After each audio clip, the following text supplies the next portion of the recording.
After having stared at Jayanto for a whole minute, I could not help asking him, "Are you well? You seem to be in low spirits today."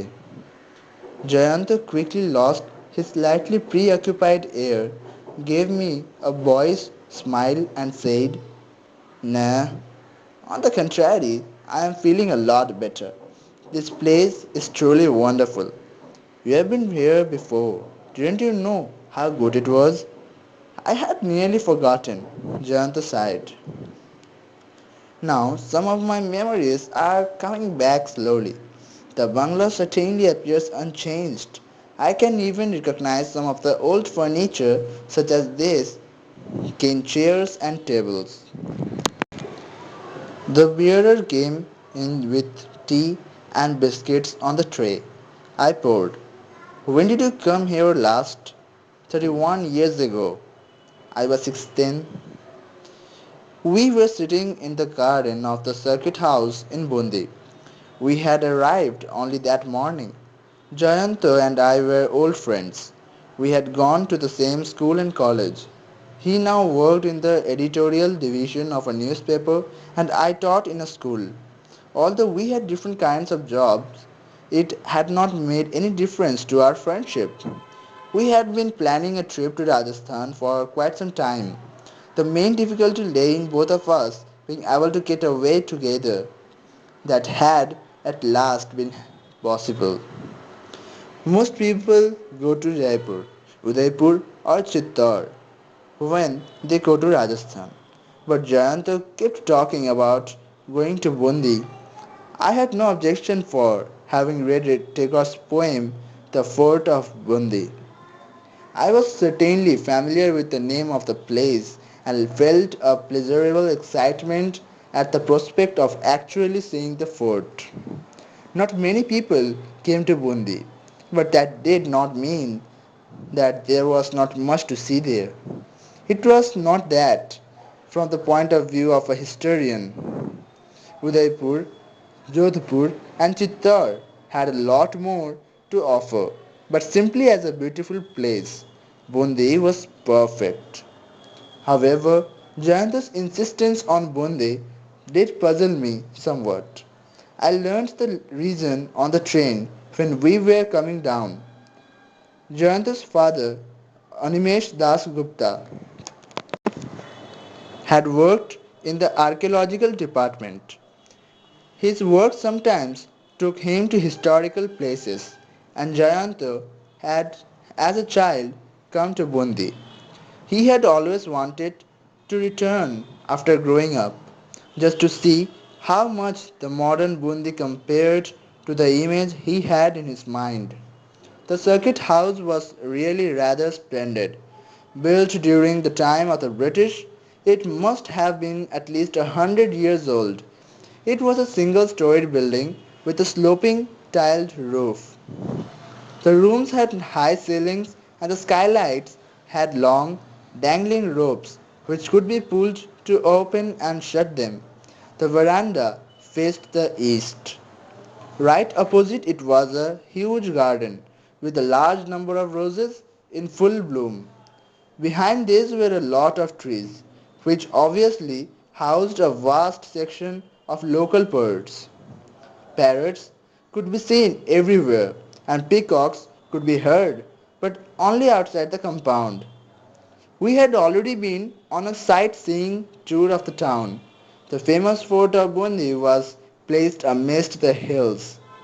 We had seen it from a distance that day but decided to go back to take a closer look. The only reminders of modern times were the electric poles. Otherwise, it seemed as though we were back in old Rajputana. The streets were cobbled. The houses had balconies jutting out from the first floor. The carvings done on these and the wooden doors bore evidence of the work of master craftsmen. It was difficult to believe we were living in the age of machines. I noticed Jayanto had turned rather quiet after arriving in Bundi. Perhaps some of his memories had returned. It is easy enough to feel a little depressed when visiting a place one may have seen as a child. Besides, Jayanta was certainly more emotional than most people. Everyone knew that. He put his cup down on the table and said, "You know, Shankar, it is really quite strange. The first time I came here, I used to sit cross-legged on these chairs. It seemed as though I was sitting on the throne. Now the chairs seem both small in size and very ordinary. The drawing room here used to seem absolutely enormous. If I hadn't returned, those memories would have remained stuck in my memory forever." I said, "Yes, that's perfectly natural. As a child, one is small in size, so everything seems large. One grows bigger with age, but the size of all the other things remains the same, doesn't it?" We went for a stroll in the garden after tea. Jayanto suddenly stopped walking and said, "Devda." I stared at him. "A Devda tree? It ought to be here somewhere." He, "Where is it?" he said and began striding towards the far end of the compound. Why did he suddenly think of a Devda tree? A few seconds later, I heard his voice exclaiming jubilantly, "Yes, it's here! Exactly where it was before!" "Of course, it's where it was before," I said. "Would a tree go roaming about?" Jayanta shook his head impatiently. "No, no, no. That is not what I meant. All I meant was that the tree is where I thought it might be." "But why did you suddenly think of a tree?" Jayanta stared at the trunk of the tree, frowning. Then he shook his head slowly and said, "I can remember that now. Something had brought me near the tree. I had done something here. A European." "European?" "No, no, no. I can't recall anything at all. Memory is a strange business. They had a good cook in the circuit house. Later in the evening, while we sat on the oval dining table having dinner, Jayanta said, the cook they had in those days was called Dilawar. He had a scar on his left cheek and his eyes were always red. But he was an excellent cook. Jayanta's memories began returning one by one soon after dinner when we went back to the drawing room. He could recall where his father used to sit and smoke a cheroot, where his mother used to knit, and what magazines lay on the table. And slowly, in bits and pieces, he recalled the whole business about his doll. It was not the usual kind of doll little girls play with. One of Jayanta's uncles had brought for him from Switzerland a 12 inches long figure of an old man, dressed in traditional Swiss style. Apparently, it was very lifelike. Although it was not mechanized, it was possible to bend and twist its limbs. Its face has a smile on it, and its head it wore a Swiss cap with a little yellow feather sticking out from it.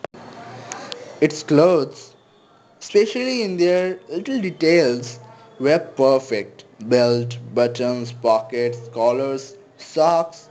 There were even little buckles on the shoes.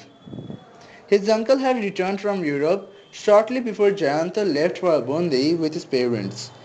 The little old man had been brought in a village in Switzerland. The man who sold him had jokingly said to Jayanta's uncle, "He's called Fritz.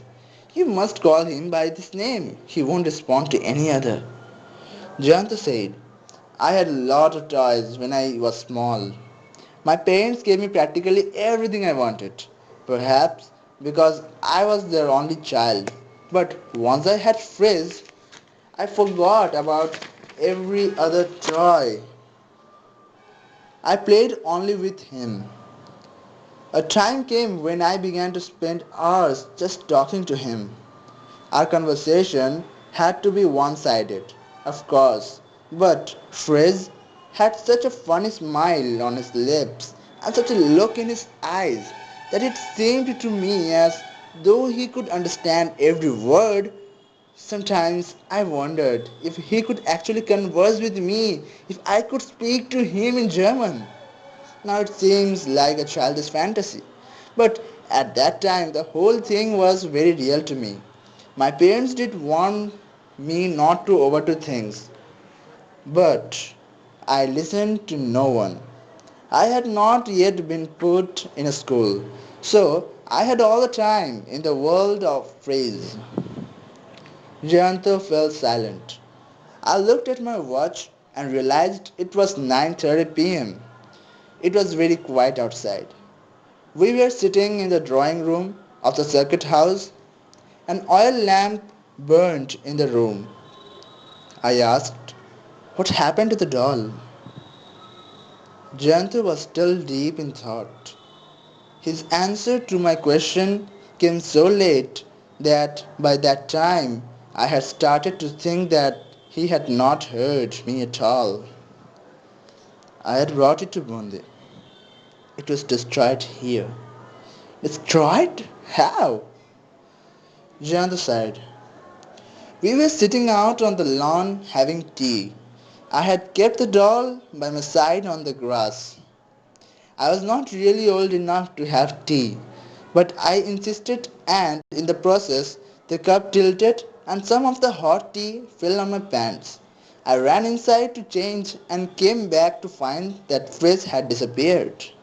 I looked around and found quite soon that a couple of stray dogs were having a nice tug of war with Fritz. Although he didn't actually come apart, his face was battered beyond recognition and his clothes were torn. In other words, Fritz did not exist for me anymore. He was dead. And then, Janta's story intrigued me. What could possibly happen after that? I arranged his funeral, that's all. Meaning? I buried him under that deodar tree. I had wanted to make a coffin. Fritz was after all a European, but I could find nothing, not even a little box. So in the end I buried him just like that. At last, the mystery of the deodar tree was solved. We went to bed at around 10. Our room was a large one and our beds was neatly made, not being used to doing a lot of walking. I was feeling rather tired after the day's activities. Besides, the bed was very comfortable. I fell asleep barely 10 minutes after hitting the pillow. A slight noise woke me a little later. I turned on my side and found Jayanta sitting up on his bed. The table lamp by his bed was switched on, and in its light it was easy to see the look of anxiety on his face. I asked, "What is it? Are you not feeling well?" Instead of answering my question, Jayanta asked me one himself, "Do you think the circuit house has got small animals? I mean, things like cats or mice? I shouldn't be surprised if it does." Why? Something walked over my chest. That's what woke me. Rats and mice usually come in through drains, but I've never known them to climb on the bed. This is the second time I've woken up actually. The first time I had heard a shuffling noise near the window. Oh, if it was near the window, it is more likely to be a cat. Yeah, but Janta still sounded doubtful. I said, "Didn't you see anything after you switched the light on?" Nothing. But then, I didn't switch it on immediately after opening my eyes. To tell you the truth, I felt rather scared at first. But when I did switch it on, there was nothing to be seen. That means whatever came in must be still in the room. Well, since both the doors are bolted from inside, I rose quickly and searched under the bed, behind our suitcases, and everywhere else in the room. I could not find anything. The door to the bathroom was closed. I opened it and was about to start another search when Jayanta called out to me softly, "Shankar." I came back to the room. Jayanta was starting. and staring hard at the cover of his quilt. Upon seeing me, he pulled a portion of it near the lamp and said, "Look at this." I bent over the cloth and saw tiny round circular marks on it. I said, "Well, this could have been made by a cat." Jayanta did not say anything. It was obvious that something had deeply disturbed him. But it was 2:30 in the morning. I simply had to get a little more sleep, or I knew I would just keep feeling tired. And we had plans of doing a lot of sightseeing the following day. So, after murmuring a few soothing words such as, "Don't worry, I'm here with you," "Who knows, those marks may have been on your quilt already when you went to bed," I switched off the light once more and lay down. I had no doubt that Jayanta had only had a bad dream. All those memories of his childhood had upset him, obviously, and that was what had led to the dreaming of the cat walking on his chest. I kept soundly for the rest of the night. If there were further disturbances, Jayanta did not tell me about them. But I could see in the morning that he had not slept well. Tonight, I must give him one of the tranquilizers I brought with me, I thought. We finished our breakfast by 9, as we had planned, and left for the fort. A car had already been arranged. It was almost 9:30 by the time we reached. Some of Jayanta's old forgotten memories began coming back again, though fortunately they had nothing to do with his doll. In fact, his youthful exuberance made me think he had forgotten all about it. There's the elephant on top of the gate, he exclaimed, "and the turrets. And here is the bed made of silver and the throne. Look at that picture on the wall, I saw it the last time." But within an hour, his enthusiasm began to wane. I was so engrossed myself that I did not notice it at first. But while walking through a hall and looking at the chandeliers hanging from the ceiling, I suddenly realized Jayanta was no longer walking by my side. Where was he? He had a guide with us. "Babu has gone out of the terrace," he told me.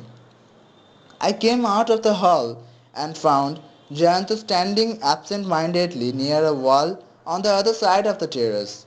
He did not seem to notice my presence even when I went and stood beside him. He started when I called him by his name. "What on earth is the matter with you?" I asked. "Why are you standing here looking morose even in a beautiful place like this?" "I can stand it," Jayanta simply said. "Have you finished seeing everything? If so, let's... Had I been alone, I would definitely have spent a little more time at the fort. But one look at Jayanta made me decide in favor of returning to the circuit house. A road through the hills took us back to town. Jayanto and I were both sitting in the back of the car. I offered him a cigarette, but he refused. I noticed a veiled excitement in the movement of his hands. One moment he placed them near the window, then on his lap, and immediately afterwards began biting his nails. Jayanta was quiet by nature. This odd restlessness in him worried me. After about 10 minutes, I could not take it anymore. "It might help if you told me about your problem," I said. Jayanta shook his head. "It's no use telling you, for you're not going to believe me." "Okay, even if I don't believe you, I can at least discuss the matter with you, can't I?" "Fritz came into our room last night. Those little marks on my quilt were his footprints. There was very little I could do at this except catch hold of him by the shoulders and shake him. How could I talk sensibly to someone whose mind was obsessed with such an absurd idea? "You didn't see anything, did you?" I said finally. "No, but I could distinctly feel that whatever was walking on my chest had 2 feet, not 4. As we got out of the car at the circuit house, I decided that Jayantu must be given a nerve tonic or some such thing. A tranquilizer might not be good enough. I could not allow a 37-year-old man to be so upset by a simple memory of his childhood. I said to Jayantu upon reaching our room, "It's nearly 12 o'clock.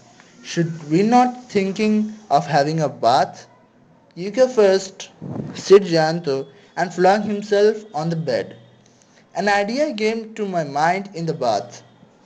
Perhaps this was the only way to bring Jayantu back to normalcy. If a doll had been buried somewhere 30 years ago, and if one knew the exact spot, it might be possible to dig the ground there. No doubt, most of it would have been destroyed, but it was likely that we'd find just a few things, especially if they were made of metal, such as the buckle of a belt or brass button on a jacket. If Jayanta could actually be shown that that was all that was left of his precious doll, he might be able to rid himself of his weird notions. Otherwise, he would have strange dreams every night and talk of Fritz walking on his chest. If this kind of thing was allowed to continue, he might go totally mad. Jayanta seemed to like my idea at first, but after a little while he said, "Who will do the digging? Where will you find a spade?" I laughed. "Since there is a garden, there is bound to be a gardener, and that would mean there's a spade." If we offered him a little tip, I have no doubt that he would have no objection to digging up a bit of the ground near the trunk of a tree at the far end of the lawn. Jayanta did not accept the idea immediately, nor did I say anything further. He went and had his bath after a little bit of persuasion. At lunch, he ate nothing except a couple of chapatis with meat curry, although I knew he was quite fond of his food. After lunch, we went and sat in the cane chair on the veranda that overlooked the garden. There appeared to be no one else in the circuit house. There was something eerie about the silence that afternoon. All we could hear was the noise made by a few monkeys sitting on the gulmohar tree across the cobbled path. Around 3 p.m., we saw a man come into the garden carrying a watering can. He was an old man. His hairs, moustaches, and sideburns all were white. "Will you ask him, or should I?"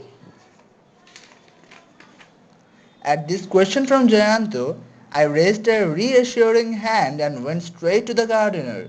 After I had spoken to him, he looked at me rather suspiciously.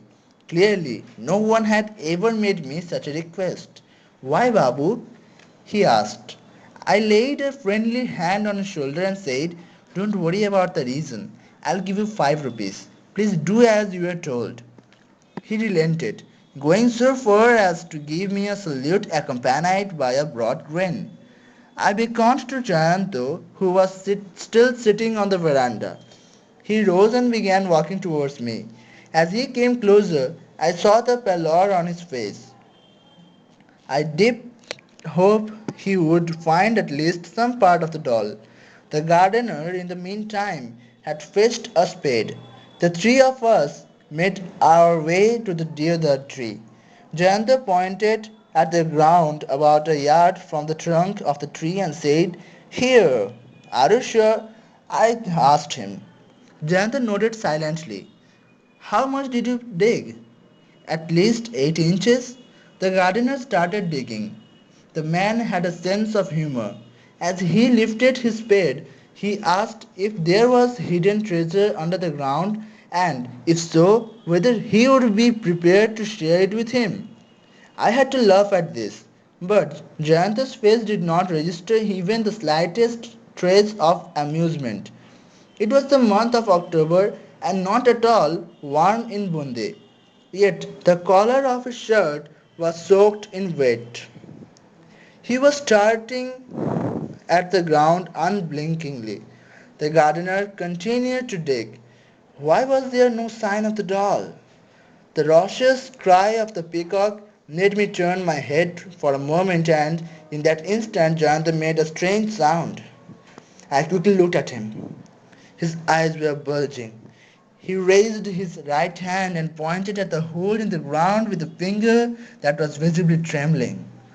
Then he asked in a voice turned hoarse with fear, "What? What is that?" The spade slipped from the gardener's hand. I too gaped at the ground, open-mouthed in horror, amazement, and disbelief. There lay at our feet, covered in dust, lying flat on its back, a 12-inch long, pure white, perfect little human skeleton.